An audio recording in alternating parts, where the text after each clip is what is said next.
जय माता दी। आइए सुनते हैं ग्यारस माता की यह कथा। एक बार एक राज्य में एक राजा रहा करता था। राजा बहुत ही बुद्धिमान और बलशाली था।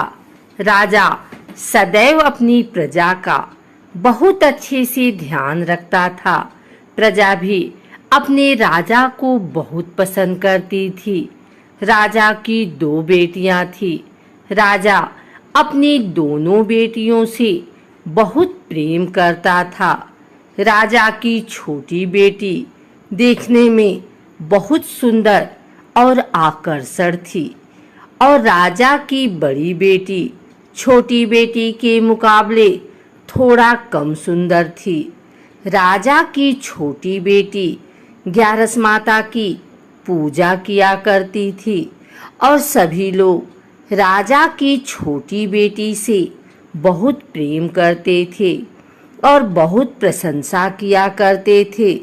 राजा भी अपनी छोटी बेटी को बड़ी बेटी से अधिक प्रेम करता था, जिस कारण राजा की बड़ी बेटी को अपनी छोटी बहन से बहुत नफरत होने लगी। राजा की दोनों बेटियां जब बड़ी हो गई तब एक पड़ोस राज्य में रहने वाला राजकुमार राजा की बड़ी बेटी के लिए रिश्ता लेकर आया। लेकिन जैसे ही उस राजकुमार की नजर राजा की छोटी बेटी पर पड़ी तो वह राजकुमार राजा की छोटी बेटी पर आकर्षण हो गया और उससे पहली नजर में प्रेम कर बैठा। उस राजकुमार ने राजा की बड़ी बेटी के साथ विवाह करने से मना कर दिया और उसने राजा से कहा कि मैं आपकी छोटी बेटी से विवाह करना चाहता हूँ। जिसके बाद राजा की बड़ी बेटी यह देखकर अपनी छोटी बहन से बहुत क्रोधित हो गई और राजा की बड़ी बेटी ने अपनी छोटी बहन को अपना सबसे बड़ा दुश्मन मान लिया। राजा की बड़ी बेटी ने अपनी छोटी बहन से बदला लेने का निर्णय लिया, जिसके लिए उसने अपनी छोटी बहन को जान से मारने का प्लान बनाया। राजा की बड़ी बेटी ने अपनी छोटी बहन को मारने के लिए सबसे पहले एक लड्डू में जहर मिलाकर अपनी छोटी बहन को दे दिया और उसको लड्डू खाने के लिए कहा। लेकिन लड्डू खाने के बाद भी छोटी बहन को कुछ नहीं हुआ।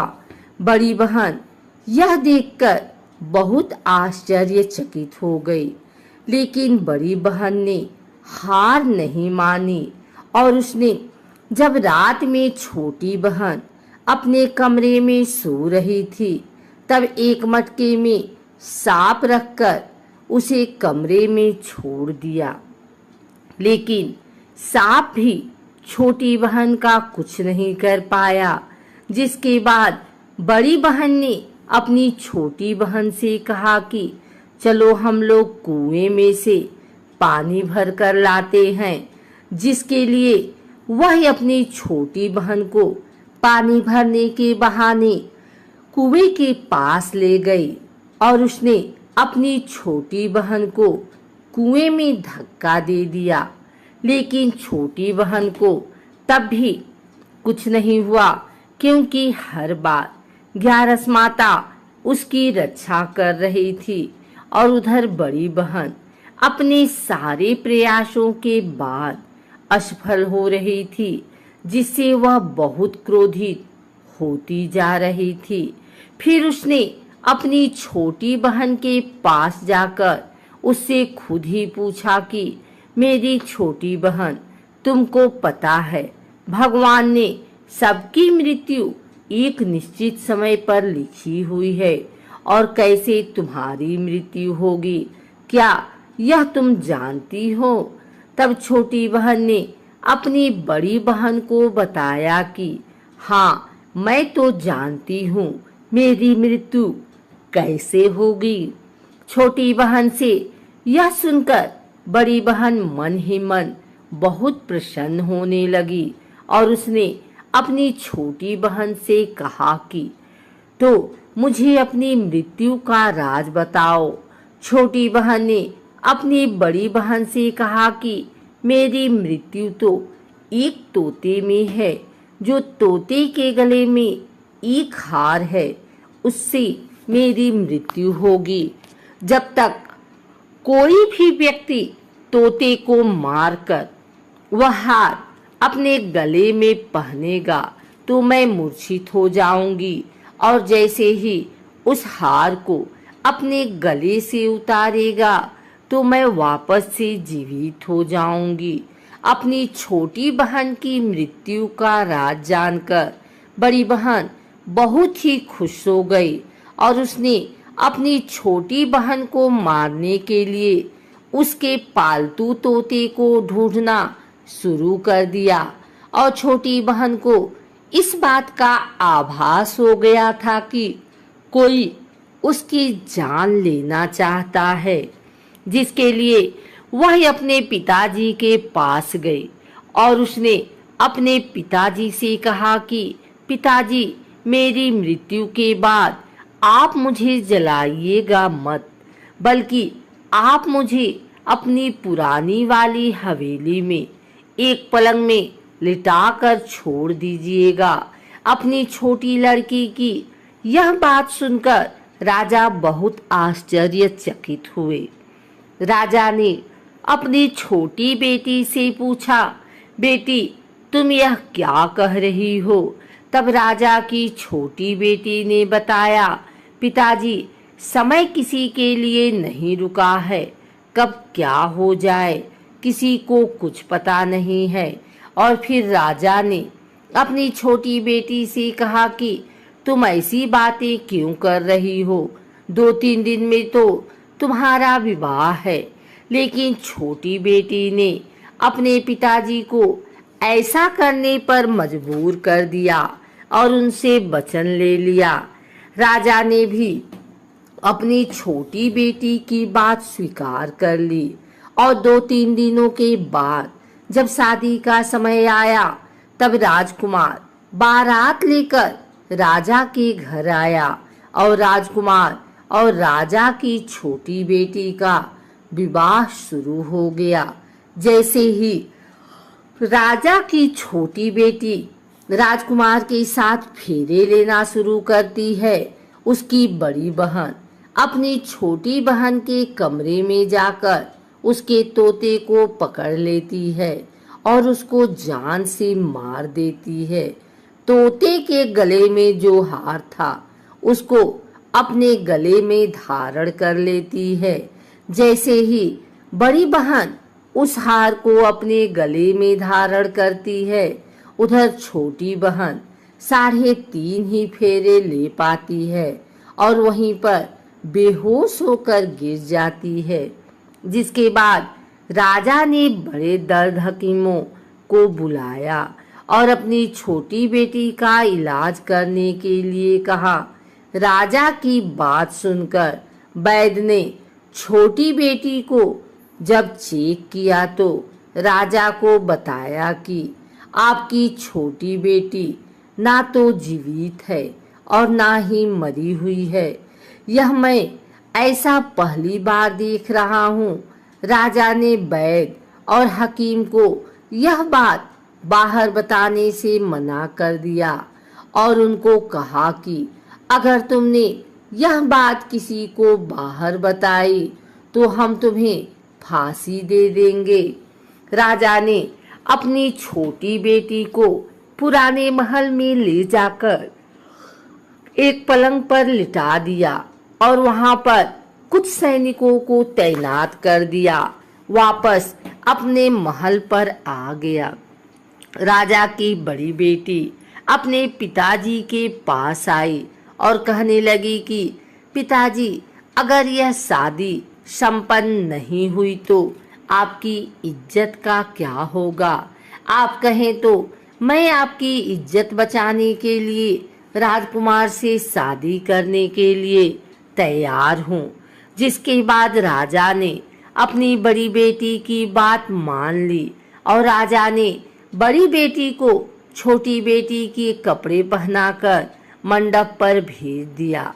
लेकिन राजकुमार यह जान गया कि राजा की छोटी बेटी नहीं है, बल्कि यह राजा की बड़ी बेटी है। लेकिन जब राजकुमार ने शादी करने से मना किया तो सभी लोगों ने राजकुमार को विवश करके राजा की बड़ी बेटी से बचे हुए फेरों को संपन्न करा दिया और विवाह करवा दिया। जिसके बाद राजकुमार राजा की बड़ी बेटी को अपने महल ले गया। राजकुमार राजा की बड़ी बेटी से ना तो बात करता था, न ही उसको पसंद करता था और ना ही उसके आसपास भटकता था। और राजकुमार ने यह फैसला लिया कि वह अपनी प्रेमिका को ढूंढ कर रहेगा और यह जानकर रहेगा कि उसके साथ हुआ क्या है। एक दिन राजकुमार अपने घोड़े पर सवार होकर राजा के पुराने महल के पास पहुंच गया, जहां पर उसने कुछ सैनिकों को देखा। महल के पास पहुंचकर राजकुमार ने जब महल को ध्यान से देखा तो वह समझ गया कि यह तो हमारे ससुर जी का महल है। तब राजकुमार ने सैनिकों से पूछा, तुम लोग यहाँ क्या कर रहे हो और इस महल के अंदर उस पलंग में कौन लेटा है? जिसके बाद सैनिकों ने बताया कि यहाँ पर राजा की छोटी बेटी लेटी है। यह सुनकर राजकुमार बहुत प्रसन्न हो गया और वह तुरंत अपनी प्रेमिका के पास पहुंच गया और उसकी सेवा करने लगा। जैसे ही रात हुई तो राजा की छोटी बेटी उठकर खड़ी हो गई। राजकुमार यह देखकर बहुत खुश हो गया और उसने अपनी प्रेमिका से पूछा कि तुम यहाँ क्या कर रही हो? तुम मेरे साथ मेरे घर चलो। राजा की छोटी बेटी ने राजकुमार को सारी बातें बता दी कि मेरी जान एक तोते में बसी थी और मैंने यह बात सिर्फ अपनी बड़ी बहन को बताया था और मुझे पता है कि उसने ही मुझे मारने का प्रयास किया है।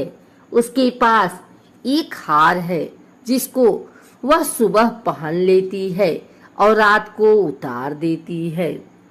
जब तक वह हार को पहन ले रहती है तब तक मैं मूर्छित रहती हूँ और जैसे ही वह हार को उतार देती है तो मैं जीवित हो जाती हूँ।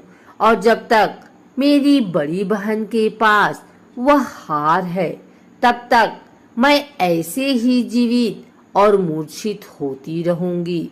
अगर मेरी बड़ी बहन के पास जो हार वह मेरे हाथ लग जाए तो मैं हमेशा के लिए जीवित हो जाऊंगी। राजकुमार यह बात सुनकर राजा की छोटी बेटी के पास रहने का निर्णय ले लिया और उसने अपने बचे हुए सारे फेरे उस पलंग में लेटी राजकुमारी की छोटी बेटी के साथ ले लिए और अपना विवाह पूर्ण किया। वहीं पर रहने भी लगा। देखते ही देखते कुछ समय में राजा की छोटी बेटी और राजकुमार की पत्नी पेट से हो गई। एक दिन राजकुमार को किसी काम से बाहर जाना पड़ा। तब छोटी बहन के पेट में बहुत तेज से दर्द होने लगा, जिसके बाद उसने ग्यारस माता का आवाहन किया। जिसके बाद वहां पर ग्यारस माता प्रकट हुई और उन्होंने अपने भक्त के दर्द को दूर किया और एक पुत्र की प्राप्त करवाई। और वहीं पर अचानक से राजकुमार भी आ गया। राजकुमार ने ग्यारस माता को देखा तो वह आश्चर्यचकित हो गया और उसने तुरंत माता को प्रणाम किया। और ग्यारस माता ने राजकुमार से कहा कि जब तुम्हारा 5 वर्ष का बेटा हो जाए तो तुम अपनी पत्नी का हार लाकर इसके गले में डाल देना। और देखते ही देखते राजकुमार और राजा की छोटी बेटी का पुत्र 5 वर्ष का हो गया। राजकुमार अपने बेटे से कहता है कि बेटा, मैं कुछ काम से बाहर जा रहा हूँ, तुम अपनी माता का ध्यान रखना। और वहां से चला जाता है। राजा को बाहर निकलता देख बड़ी बहन के सैनिक देख लेते हैं और बड़ी बहन को जाकर सारी बातें बता देते हैं। जिसके बाद बड़ी बहन अपनी छोटी बहन के पुत्र को वहां से उठवा लेती है और उसको मरवा देती है। छोटी बेटी के पुत्र के 2 टुकड़े करवा देती है। पहला टुकड़ा चक्की के पास छुपा देती है और दूसरा टुकड़ा अपनी पलंग के नीचे रख लेती है। अब 11 माता भिखारी का रूप लेकर आती हैं। एक भिखारी का रूप रखकर बड़ी बहन के पास चली जाती हैं। जिसके बाद वहां पर भिक्षा मांगने लगती हैं। बड़ी बहन अपने नौकरों से कहती है कि जाकर भिक्षा दे दो, लेकिन जैसे ही नौकर 11 माता को भिक्षा देने के लिए आते हैं तो माता उन्हें मना कर देती हैं और कहती हैं कि मैं तुम्हारी महारानी से ही भिक्षा लूंगी।